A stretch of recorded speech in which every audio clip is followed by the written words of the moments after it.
Why do some speakers sound confident, even when they're not, and others sound unsure before they even finish their first sentence?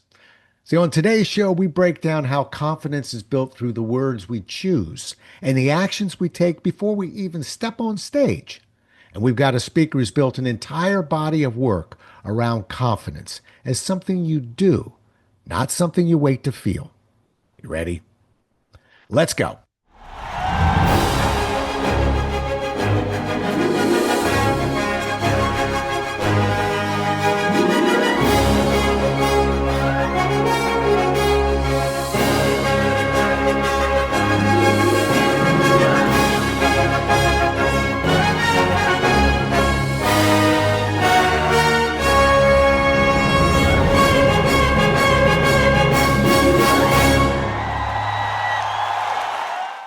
Today's guest, Tracy Hooper, is a former weather girl turned TV news anchor and then founder of the Confidence Project. She's the author of The Now Hello, and she's a mother of three fabulous adults. Welcome to the show, Tracy. From weather girl to Confidence Project, that's some journey. Well, you have to be confident to do the weather because there's no script. Yeah. You look at the National Weather Service and you do a lot of guessing if you're like me. I was not a meteorologist. It was before the time you had to be a meteorologist, thank God, because I did not know what I was doing. It was one of those, I started a tiny little station on the eastern shore of Maryland, WBOC. So for any of your listeners or viewers who know WBOC or know the eastern shore of Maryland, it stands for Between the Ocean and the Chesapeake. Oh, And that's oh, where I got my start. They hired me to be a reporter. In fact, the news director, Bill Jones, said, I know we've hired you to be a reporter, but we'd like you to do the weather for a while. I said, I, I don't know anything about the weather. He said, that's okay. The oh. sports guy will teach you. And sure enough, the sports guy taught me to do the weather. In 5 days, I was on the air and terrified. Wow. It's crazy. And, and it's funny. I sit and I think if I could go back and do it all again, uh, the weather really interests me. And I've always thought, I've got a little bit of showmanship in me. Always thought, ooh, I would have explored that a little bit, but it wasn't to be. Yeah, yeah. Well, it wasn't to be for me either because I only did it for I was at WBOC for 9 months and then I went to WBAL TV in Baltimore and I did weekend weather and weekday reporting and then I moved into reporting. But there was a guy I worked with, what was his name? Norm Lewis, and he was a meteorologist at WBAL. And every time there would be a big storm, he'd say, Tracy, I'll come in and work for you. I said, great, love it, Norm. They called him Storm and Norman. Yes, you take these big weather storms because I don't really know what I'm talking about. But I was friendly and I was approachable. And, it was fun. You got to do a lot of bantering, and I really learned how to ad lib by being the weather girl. Right. How about that for a job title? The weather girl. Well, yeah. Well, you also learned about confidence as he bridges to the show right now. And, I think sometimes confidence can mask itself as arrogance. But what are we really talking about in context of presenting? Well, confident. Someone said people often ask me, what's the difference between confidence and cocky? Yeah. And in my view, it's how we carry ourselves and it's the tone of voice we use. I met this really cool guy once. He had a brilliant career at Nike. And I said to him, we were chatting, and I said to him, so tell me about you. Tell me about your career. And he said, well, I'm an expert in leading large global teams.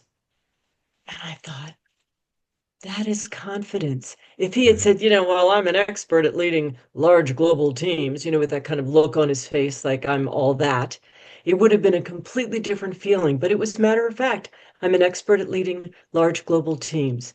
And the way you get to be confident, whether it's leading large global teams or managing a sales office or being a leader or whatever people do professionally, it's about practice, Rob. It's no different than practicing if you want to learn how to play golf or backgammon or pickleball or the guitar. Mhm. It's all about practicing specific skills. And in my case, I teach a program called Words to Lose and Words to Use practicing skills and words that can build your confidence. And it happens over time. I often say to people, practice, make mistakes, adjust, refine, repeat over and over. That's how you get to be good and confident. Yeah. Well, I threw the word arrogant at you, Mm. and not to be disrespectful to the term confidence, but I'm going to tell you a 20-second story about me real fast. Yeah. I came out of Xerox, I started working and I got pretty good at what I was doing, and then I got really good at it. And then I felt very confident. And then I noticed the feedback started sort of coming back down a little bit. Couldn't figure out what it was. And I flew another Xerox instructor out and I said, I don't know what I'm doing wrong. And he was the one who told me, he said, you are so confident up there now that you appear somewhat arrogant. And sort of, I lost that little bit of humility because, by golly, Tracy, I knew the answer to every question, and I'd prove it to you. So I'm living proof of somebody that really straddles that line of I'm confident, but I don't want to overdo it too much because I don't think their audience was relating to it. Yeah, that is so honest of you, Rob. I really appreciate hearing that. And I will take that to my next presentation, that idea of being open to feedback, Hmm. because you were honest enough with yourself to saying, I'm not getting the right same kind of good vibrations that I got in the early days. What am I doing wrong? What do I need to switch up? Where's the gap? And that is confidence. You Yeah, know you knew the material, but you wanted to connect with the audience, because if we don't connect with the audience, who are we talking to? yeah, I always believe, and you know this too as a presenter, we are in service to our audience. If what we're doing, if a story we're telling isn't landing, if a concept isn't catching on, it's up to us to make it better. And bravo to you for doing that. I love that. So I think, yeah, it's funny. The world has a way of teaching us, though, doesn't it? I mean, you yeah. were getting feedback that you weren't being as effective as you could be, and you were brave enough to say, I need help. Yeah. Well, before we pat me too hard on the back, I fought it for about a month or two. I need you to know, but yeah, it was the audience's fault. Not exactly, but I mean, I did sort of think, what's wrong with them? I'm Yeah, giving them right. everything they want. I know this topic back and forth. I've never been sharper, but be careful what you wish for. I learned a little bit Mhm. about humility. I should have learned that as an author. Sometimes we tell so many great stories about ourselves. We forget we're not really relating to that audience a whole lot. A little sprinkle of where we got knocked in the nose once or twice helps that audience to appreciate the better stories. Absolutely. And I think that is what makes people relatable. But people don't, they want to know the hero's journey. They don't want to hear that you knocked it out of the park the first time and you're number one in your industry. They don't want to hear that. They want to hear how you fell down and how you picked yourself up and who helped you along the way and what are the big lessons that they can take away. Because remember, everybody's favorite subject is themselves. Yeah. How can we help people see themselves in a journey or a skill that could make them better? And the other piece that's important is acknowledging people. So when you're on stage, anyone is on stage or in a meeting where you're leading it, for someone to ask a question, it's always important to acknowledge them. That is such a good question. I'm so glad you asked that. Does anyone else have that concern? And that way, people feel like they are being heard, that somebody is listening to them and can acknowledge what they're talking about. And that goes the same for difficult conversations. I can see why you're frustrated. I understand that this is important to you. I get it. Tell me more. Yeah. Those are words that we can use to get people to open up, and then we can really be in service to them because we know what they really are looking for. Right. Well, to your point, I used to teach a program on customer service, and sometimes, one of the most difficult things, puzzles to put together is the company made a mistake, the client is not happy. What do we do? And the answer was, we don't really say sorry. I do it if it worked. I do it with my wife, but sorry is not the answer. Exactly what you said, Tracy. Just letting people know that you're hearing them. And Mhm. and the phrase they always loved was, "I understand your frustration." and Yep. then to explain what it is that you think you understand so Yep. that they say, okay, yeah, I'm still not happy, but at least you're listening to me and you understand where I'm at, as opposed to let me fix it for you. Or take, or what's your policy number, or whatever other information we tend to need. So it's Yeah. important. Words matter. It is. And I would also say that I believe in our culture, people tend to over apologize when they don't need to. You know, two people heading for the same door, oh, sorry. Or you could Yeah, say, after you, right, getting into a crowded elevator, oh, sorry, you go for a scoot. Or you could say, I have a meeting that starts in 5 minutes. Would you mind if I went ahead of you?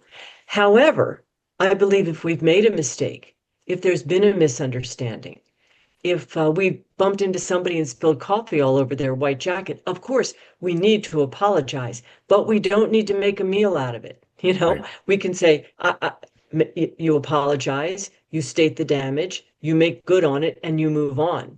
There's a tendency to over apologize, and then it just becomes watered down. I'm Yeah, sorry I interrupted you right before you were going to give your big message. Next time, I will take a beat before I jump in, yeah. and then you move on. Right. Right. Yeah, no, I actually think the word sorry is incredibly overused. I'm with you on that. And a lot of times, go back to that client, that customer service, we're apologizing for things that the client knows is for a fact that we really had nothing to do with. You know, when Mm. something breaks, usually the person on the phone didn't actually build it or mail it out to them, and yet we're sorry. So yeah, it's hollow, but words matter. Do And they ever? yeah, and you've got some words that I think you were going to share that make speakers feel or sound a little bit less confident. What are some of those words that we should avoid? Well, a big group of words are called hedges. And hedges are those small, sneaky add-on words that we use because we don't want to come on too strong. We don't want to sound too aggressive. And instead of being straightforward, we hedge. Yeah. And in my view, the number one hedge is just. Hmm. I just have a quick question. I'm just wondering. I'm just looking for alignment. I'm just circling back. It's as if I was coming home. It was as if we need to justify ourselves. We Right. don't need to throw in that word. I'll tell you a quick story. We live near, I'm in Portland, Oregon, and we live near the teaching hospital here, which is called OHSU. And I was coming home one day and I saw somebody coming down the steps from the hospital in their green scrubs.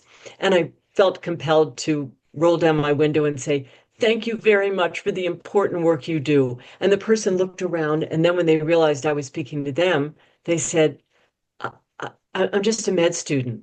I thought, just a med student? Brother, you could save my life one day. You're Right. not just a med student. I think that we use that word because we want to soften our delivery, but it Right. doesn't make us sound confident. Losing the word just is I just have a quick question, or I have a question about that. It's fine to say, I was just thinking about you, or you look just like your mom or your Right. dad. That's perfectly fine. But throw out the word just. Another one is pretty. I'm a pretty good writer. I have a pretty strategic mind. I'm pretty capable of taking complex information and simplifying it. What does that mean? Take out that word pretty. You don't need that. You can say the food was pretty good at the reception. The meeting went pretty well. That makes it more normalized. But to say, I'm a pretty good writer, you could say, I'm a good writer. And one of the ways to lose those hedges is to practice the power of pause. Mm. When we pause, it gives us a chance to gather our thoughts, to pick our words, and it gives the other person a chance to process what we've just said or to anticipate what we're about to say. That pause can be your best friend. And what happens is when we get nervous, we tend to talk faster and cram a lot of words together and sometimes raise our voices because we're nervous. And if we pause, it calms down our whole nervous system and then we can choose the words we want to say. Hedges are big. How about some more? You want some more? Oh, I'm reacting to some of the ones you've just given me. I remember in high school, I had an English teacher who said, if I see the word very or if I see the word nice on any paper, you're going down a grade. And you know Wow. what? We all yanked them out of our vocabulary. vocabulary.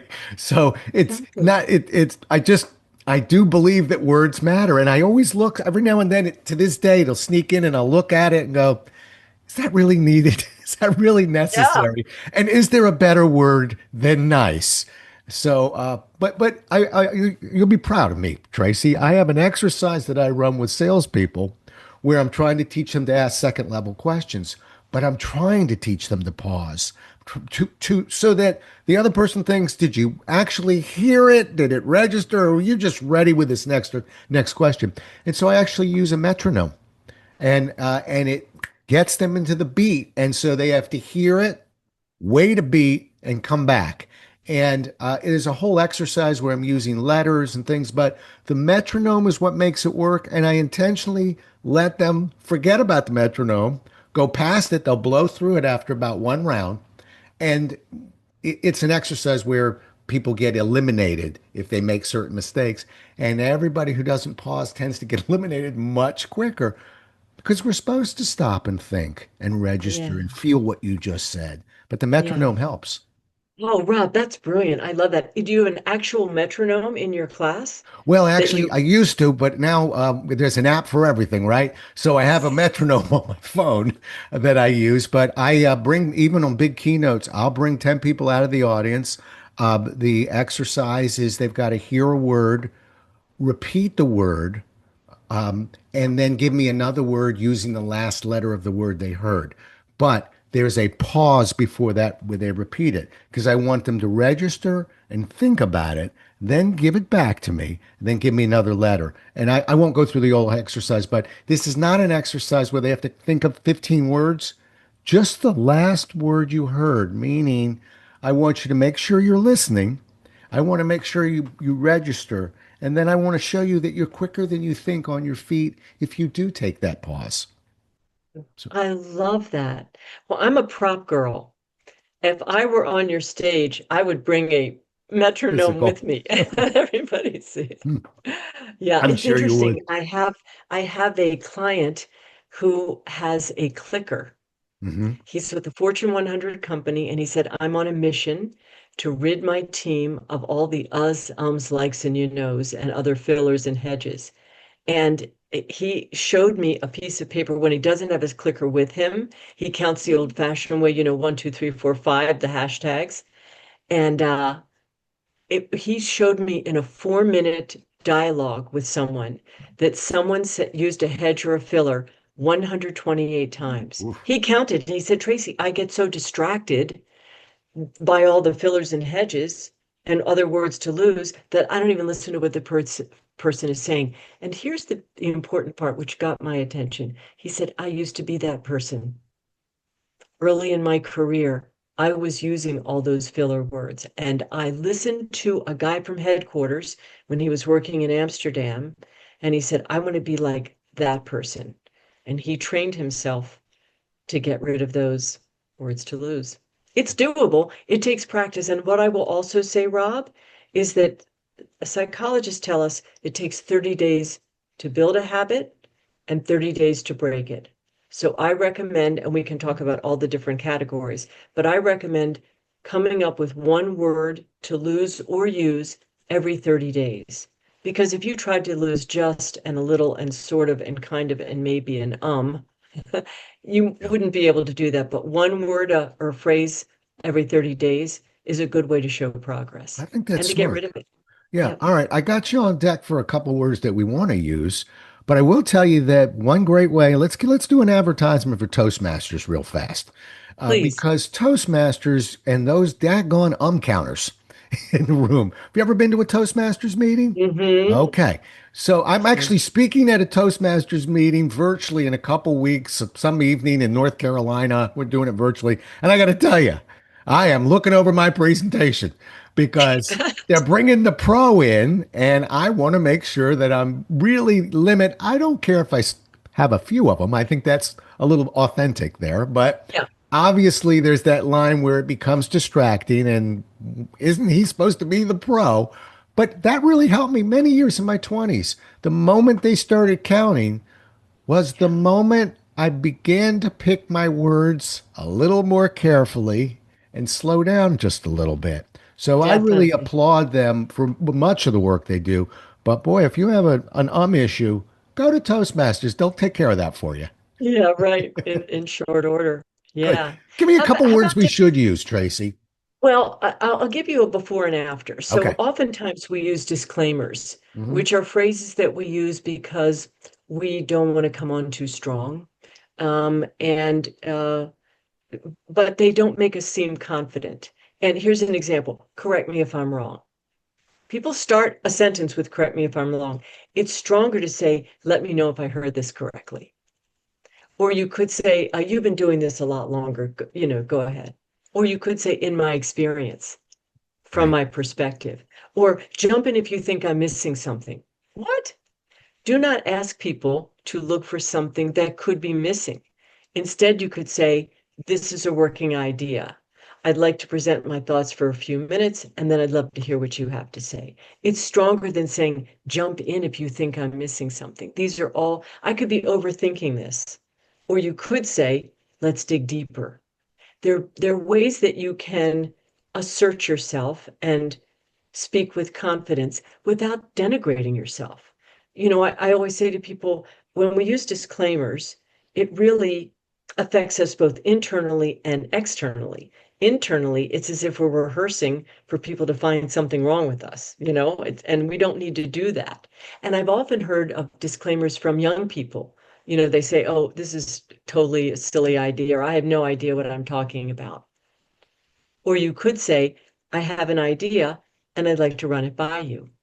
That Right. small shift can make a huge difference in Yeah. people's perception of you and in the perception of yourself. Another is what I call validators. And validators are phrases that we use because we want to get buy-in from the audience. We want to make sure people are following along. Uh-oh. So Yeah. often you'll hear people saying, does that make sense? Do you know what I mean? Do you see what I'm saying? Am I being clear? And of course, you certainly can say that if you're in a complicated industry like law or medicine or architecture, you might want to say, am I being clear? But it's stronger to say, is there anything I can clarify? Yeah. Oh, Instead of saying, does that make sense? You could say, do you have any questions? yeah. Every time I say, and I don't say it often, does that make sense? I am figuratively speaking, of course, trying to reach through the air and grab those words back because I don't like them at all. And Yeah. they really, when somebody says it to me, I'll never say anything, but it immediately in my mind sort of knocks them down a notch of in terms of confidence, just where we're at. Yes. Yeah. Yes, I love that, Rob, because what it does is it also makes the audience feel like they're not, if you say something like, do you know what I mean? That is really denigrating to the audience, as if they don't get it. They're not smart enough to Yeah. get what you're Or saying. or we could even take it where I'm not good enough to communicate this clearly to you. But either Yes. way, I don't like which side of the road we're on right now. So Right. I think this is important. Tracy, how much of confidence is internal, meaning kind of the story we're telling ourselves Hmm. versus what's actually seen by others in your mind? Well, I think it all starts internally. Hmm. If we've gotten a message early on that we weren't smart or we weren't capable, we play that story over and over again.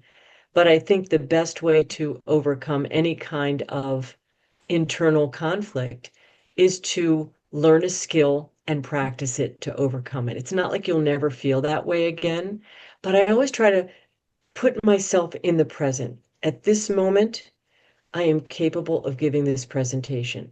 I'm prepared, I'm practiced, and I also think to myself, Rob, when I'm on stage, people are going to be psyched to hear what I have to say. Right. They're going to, People are going to walk away with something that they can use immediately. And I always give myself that pep talk. And you know what else I do? I used to feel like I was motivating myself by saying, get it together. Like, why are you procrastinating? Keep going. What is your problem? And then I realized I don't speak to my children that way. I don't speak to my husband that way. I wouldn't speak to you that way. And why? That is not motivating me.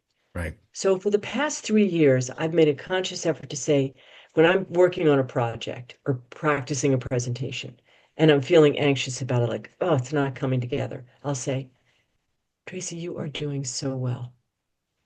I am so proud of you. Good job, girl. Keep going. And that Uh, soft, oof, gentle, encouraging voice has been a game changer for me. right, And I'm the one who talks about confidence.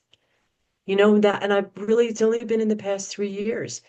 I really wasn't motivated by yelling at myself. It just made me feel terrible. right, right. Well, And I that's love what you helpful. just said. I actually wrote an article about it once. So I'm telling people, think about how you speak to your children.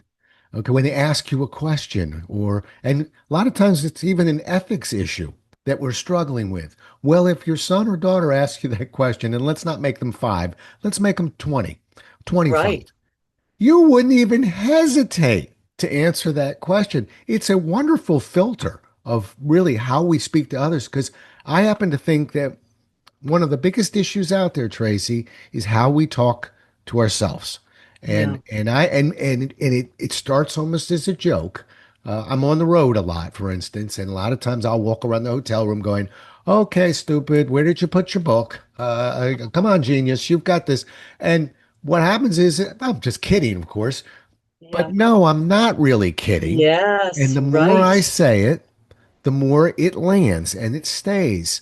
And so it's something that when I'm coaching people, it's not okay to talk about yourself that way. Even if you No. really don't think you're being serious, your mind, it's sticking in that mind of Oh, yours. yeah. Yes. In fact, our mind hears the words we use. So if we say it, our mind believes it, even if it's sarcastic.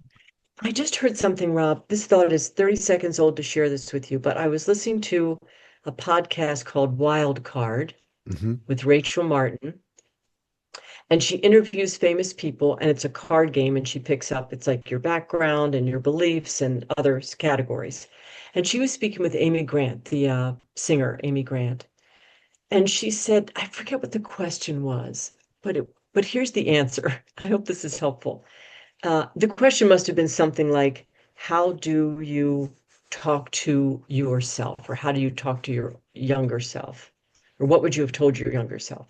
And she said, Amy Grant said she had a therapist who said to her one time, write a eulogy to your younger self. And when you write a eulogy, it's all the positives. Yeah. It's, he was a great guy and he was a loving father and he was great in the community and all of those attributes. Write a eulogy to your younger self, and then you can you can bid that person goodbye. Yeah. And now you're inhabiting the person you are today, who has learned from that younger self, but to who doesn't have to live in that world. I thought that was brilliant. Right. I love that idea Right. Right. because we all have parts of ourselves from different parts of our lives that we wish we had done things differently. Right. And I've here heard we are. people say, write it down, et cetera, and then burn it in the Yeah, backyard. I think that was kind of the 90s, 2000 version. There was burning going on, as I recall. exactly. I asked you about that internal versus external because it's almost like a gift. Sometimes the best gift we get somebody else is really a gift we wanted to give ourselves. I kind of wanted to swipe at that question, because to me, I think there's no perfect solution here. I think it's much more internal than it is external. And one of the things that I love being able to do with somebody that I'm working with after I've seen them speak and heard how concerned and terrified they were, whatever, is to tell them. And I always tell people, I'm no good to you if I lie to you. So I'll use other words if I have to. But when I look you in the eye and say this, I mean it. When you look at somebody and say, I know that you're feeling this inside, but guess what? It's not showing on the outside. That Yeah, immediately knocks that couple degrees down there. So I think it's important that people remember that, yes, if you don't do this for a living, speaking as an example, you're going to feel some anxiety. I don't use the word nervousness, I don't like it. But anxiousness is okay. We can work with that. You're going to yeah, feel some anxiousness. I feel some anxiousness. I want to feel some anxiousness. But the audience doesn't know that you're concerned unless we use some of the words that you shared with us, Tracy, which yeah, will alert them that we're a little unsure. So, but that's yeah. one of the greatest gifts you can give somebody, is to remind them that usually that anxiety can't be seen by others. Yes, indeed, indeed. And I will also say professionals in any arena don't wing it. Right. They don't wing it. And the gift you can give yourself is to be prepared. And I record myself. I stand in front of the mirror and give my presentation. Sometimes you can't even see the expression on your face, or if you have a furrowed brow or have an uncomfortable look on your face. And that's what you'll get when you record yourself. It's painful, but it's really helpful. And then I always recommend having a gentle audience. Have a couple of friends come over and do your presentation in front of them, and don't stop in the middle. Do the whole presentation, because there's a tendency to look at somebody who looks confused and then you say, oh, wait a minute, hang on, did I get that wrong? Do the whole presentation and then get their feedback. And I think that's all the way you can lower your anxiety is by being prepared Yeah. and not being afraid to do it in front of some other people. There was a great study that was done, I forget what university it was, where they had MBA students give their final paper in front of dogs. And the reason they did that was because, the dogs would yawn and they would walk out of the picture and then they would come back in and they'd be scratching themselves. And it was a way to get these students, first of all, to calm down and to know that people are going to make funny looks in the audience. Somebody's going to walk out and you don't want your brain to go, are they bored or do they have to go to the bathroom? Now you've completely lost your focus. And I thought that was great. So practice in front of your pets, Yeah. whatever you can do. I like practice in front of something. I'm not a big mirror guy because there is no reaction. I'm not getting a sense of timing. Probably will be a question or two here. So I like the reaction. But one thing that I really want to make people understand is that when you're unsure and you're anxious, we don't tell people about that. We don't have to tell people this is the first time I've taught this program or anything like that. Mm, And because for people like us, Tracy, look, if I'm going to do a keynote, I'm going to prepare and prepare and prepare. But for all the corporate trainers out there, because that's where I got my start. I wasn't a yeah. weatherman, I was a corporate trainer. Uh, we get curriculum handed to us the night before. We get all sorts of stuff. It comes in late. A lot of times, a lot of companies are using third parties to develop their curriculum. In any case, it's more the norm than the exception to the rule that a trainer won't be as prepared as we like them to be in a perfect world. Mm, One, we mm, don't tell anybody, and yeah. two, we just do our job. And I know that sounds trite, but there's so many ways to hide notes over here on the flip chart and pencil. Use Yes. that PowerPoint a little bit more than perhaps we normally do because that's my guide, not yours. But there's Right. ways to work around it, but we don't need to tell anybody that we're anxious or that this is our Yeah. first time. Yeah. Agreed. Yeah. Agreed. I had Yeah. a Tracy, I had a class one time at Xerox. It was a 2 week class and they gave us the curriculum each day the night before. That's how late they were. And I didn't know what was on the next page. But I will tell you this, I had a level of energy and enthusiasm that I could never replicate.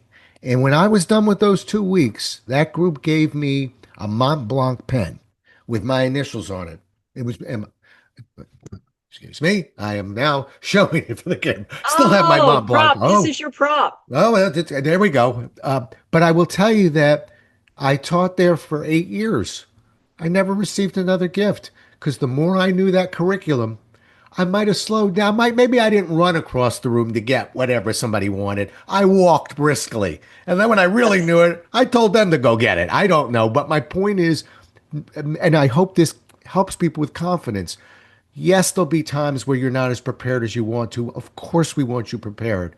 But you get in there and you maintain that enthusiasm and that energy and you work as hard as you can, you'll be shocked at how receptive that audience will be to you.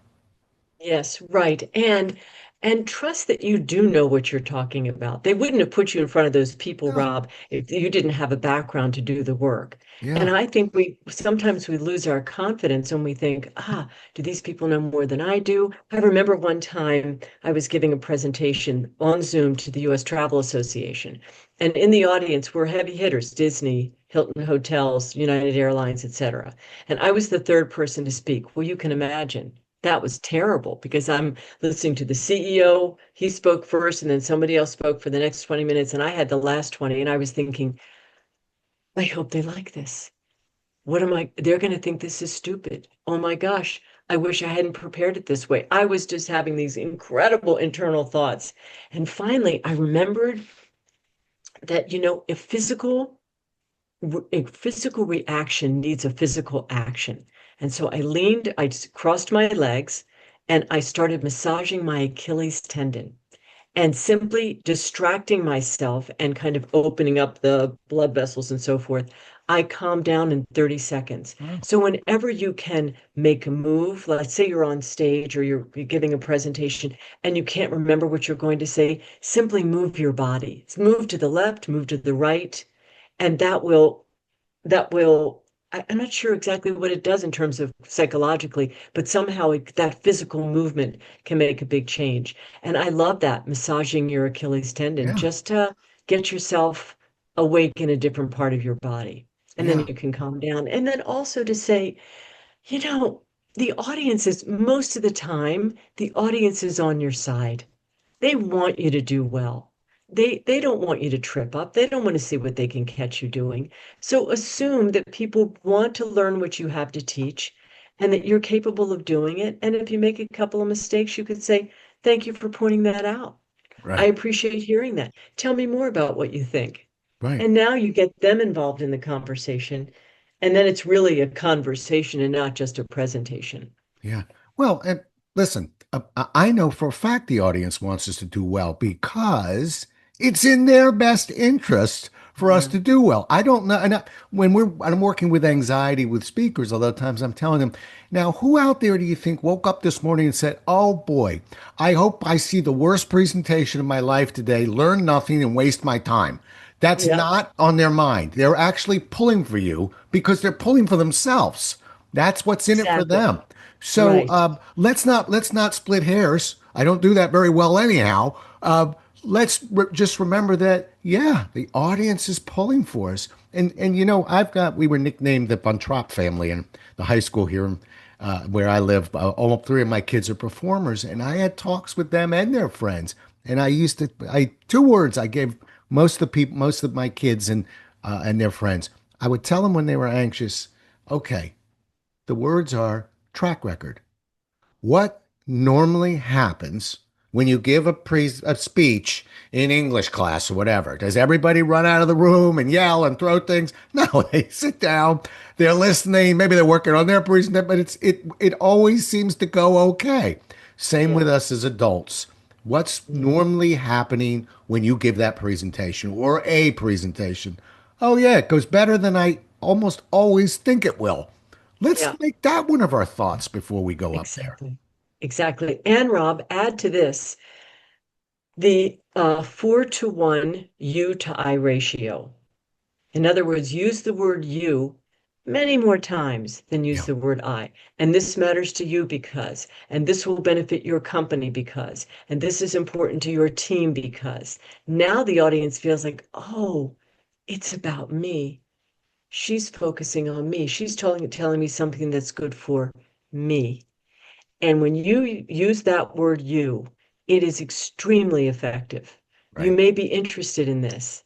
This may get your attention. Here's a statistic that may be important to your career. Yep. Yep. Oh, wow, it's all about me. Because everybody's favorite subject is themselves. Well, As it should be. We're yeah, in service to our audience. I want to entertain people. I don't need people to laugh out loud, but I love them to chuckle. If right. I have a story to tell, I just want them to think, I'm going to remember that because people remember stories.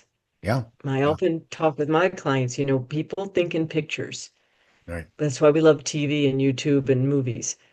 The more we can paint a picture about some about our topic, the more people will remember. And remember, we want to speak for everyone who's presenting, you want to speak to the audience of your audience.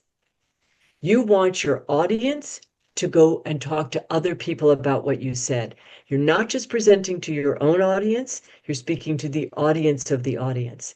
And the more you can get rid of jargon, get rid of acronyms. I mean, you could say an acronym, but then you need to define what it is. You can use jargon, but you need to define what it is. Because if we use phrases that people don't understand, then people look around and they think, am I the only person in the room who doesn't get this? Maybe, maybe I guess I shouldn't be in this meeting. And now they're in their own heads and they've missed everything you've said. Use that jargon and those acronyms sparingly. And remember, once you speak, I believe in conversational language, and every industry has their jargon, law, IT, politics, etc. But once you speak in conversational language, then you know you're speaking to the audience of the audience. They'll go back and talk with people about your message. It's powerful. It's It's very fun powerful. too. It's Yeah, really fun. It's right. fun to energize people and to give them information that they can use going forward. Oh, it's the greatest thing. Listen, to me, I could tell you I'm not thrilled with some of the airlines, with some of the Uber drivers. The hotels can get a little bit lonely, but there's nothing like putting a mic on and having the gift of an audience. And it's funny you mentioned the words you versus I.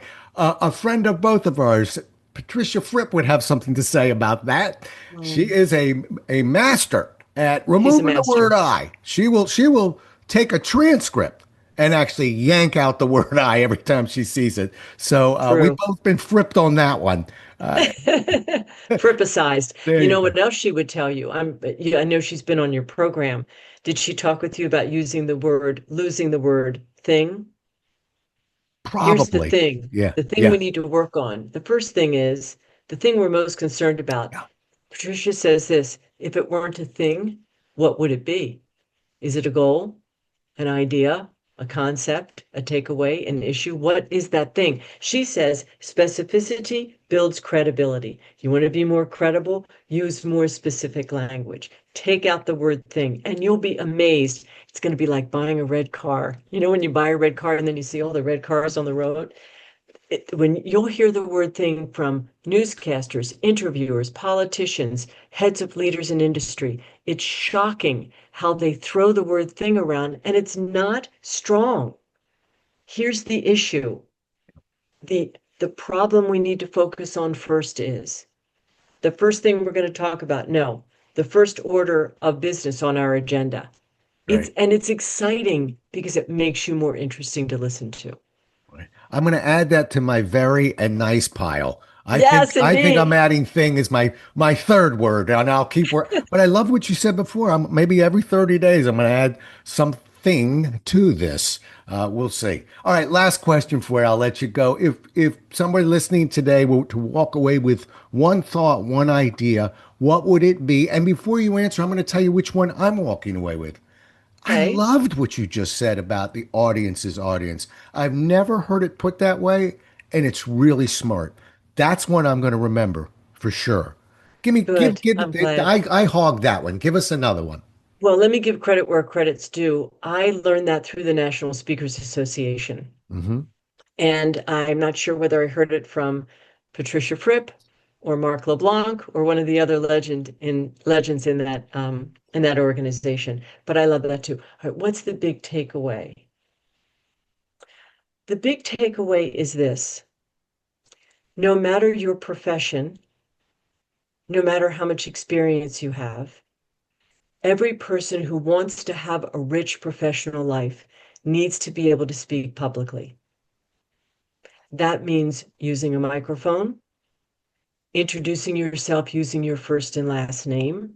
There are a lot of Robs in the world, there are a lot of Tracys in the world, but there's only one of you with your own fingerprint and eye color and your own unique name. Put a pause between your first and last name because you know your name well, but other people don't. Be in service to your audience. Use your first and last name. This is part of it, Rob. It's not about words, but it is about looking people in the eye. And if it's tricky for you to look someone in the eye, look at the bridge of their nose. It's a great fake. And if you're on a Zoom call or whatever your platform is, look into the lens. Like right now, I'm looking down at you. I can see you, you have your hand here, and I'm getting some sense that you're listening, but it doesn't look like I'm looking at you. Right. But now I'm looking into the lens. I tell Right. people, spot the dot. Right. Look into that lens. It makes people feel like you're looking them directly in the eye. And a firm handshake. A firm handshake says, I feel good about myself. I'm delighted to meet you. Thank you for the opportunity to talk today. So all of those ways to carry yourself with confidence can make or break your career. You need to be able to stand up and speak in public. The earth will not open up and swallow you. And the more you practice with a small group, it doesn't matter any size group. If I'm speaking to 1,000 people, it's the same as 10. Right. It's finding that friendly person in the audience who's smiling at you and sharing your gaze and looking around the room and be able to lose those words to lose, replace them with words to use, and that can make a difference in your career. You'll be asked to be on panels and to give the state of the state for your company or speak for the CEO. Or if you are the CEO, you'll be able to really feel like people are paying attention to you and want to follow the direction of the company. Right. Oh, That was a long answer. well, but it was a great answer. And it's all, you're right. It's visibility. And I always say, when somebody gets up there and speaks and does well, everybody knows it. And when they Yes, go and up everybody and feels speak, good. yeah. And when they don't do what we're looking for them to do, everybody knows it. So it's one of these professions where it's not real political. It's just get up there. But my big deal is show up with that energy and enthusiasm. It's not, it's, I call it the great equalizer. I want you to know Mm, your message. I want you to know material. Maybe the third time you do this, you're really, really going to love it. But show up with that energy and enthusiasm, which is completely in your control. And you'll get that, you'll win that audience over. Uh, you yeah, know, and if I could, may I add one more piece? sure. You and I are both extroverts. It's clear from this conversation. However, I still need to come down after I have been on a stage or worked with, a small group. I remember the first time I presented at Nike. I was finished at 3 in the afternoon. I thought I'm just going to go to the grocery store and pick up a few items before I go home for dinner. Rob, I pulled into the parking lot at the grocery store and thought, I need a nap. And I put the car in park, I put my seat back, and I went sound asleep for 20 minutes. Even those of us with high energy need to give ourselves time to decompress. So it's not about your personality type. You can be an introvert or an extrovert or somewhere in between. You need time to recharge and give yourself that. If you are more introverted or reserved, know that you can kick it into full gear for 20 minutes or half a day or whatever you have to do, and then give yourself the grace to chill out at the end of the day. Turn off the laptop, turn off your phone, take a nap, go for a walk, wash your dog, whatever you need to do to decompress. Give yourself that gift to come down off of being on because it takes a lot of energy for anybody. Yeah. For me, it was always the airplane. I was usually asleep before we got off the runway, and then wake Yes. up 20 minutes later. But that sitting down in that chair, and you don't feel all that tired. It's like a body that needs water but doesn't feel like it, but it's dehydrated. You won't necessarily feel it, but the moment you allow yourself to just sit and take a deep Yes. breath, don't be driving. Let's put it, be That's somewhere exactly where you can right. sit. Listen, you've been terrific. How do people get a hold of you? Um, they can go to my website, which is confidenceproject.com, and I offer a complimentary monthly video. Comes out the first Thursday of every month. And it's on anything confidence related, communications related.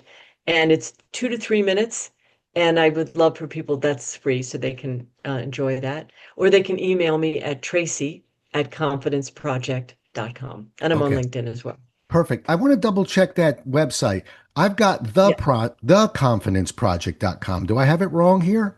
Yes, it is just Okay, confidenceproject.com. good. That's Yeah, why we ask no these doubt. But the questions. name of the company is the Confidence Project. But when I got my URL, Yeah. the Confidence Project was not available. So I took Confidence Project, and now 5 years ago, I bought the Confidence Project, but I've just kept it the same. There you You know, all go. those tech I issues. I could tell you three more stories just like it. Listen, It's been terrific. Tracy and I Thank you. spoke a couple months ago, I think, and we couldn't get off the phone then, and the Zoom I call, and know. we can't get off it now. But because I really value a lot of what you're saying there, all of what you're saying, and I'm walking away with some really good thoughts there. That audience's audience. I don't care where Mhm. you picked it up. Thank you for sharing it with me and Oh, my audience. See, my audience's audience there. that's right. There That's you right. go. Thank you for the Anyway. opportunity, Rob. Great to Absolute be pleasure. with you. You bet. Well, we'll do it again as well as we can next time, everybody. Until then, stay safe. Thanks so much for listening. If you enjoyed today's show, please follow, rate, and review on Apple, Spotify, or wherever you listen. For more resources and to connect with Rob, visit thepresentationwhisperer.com.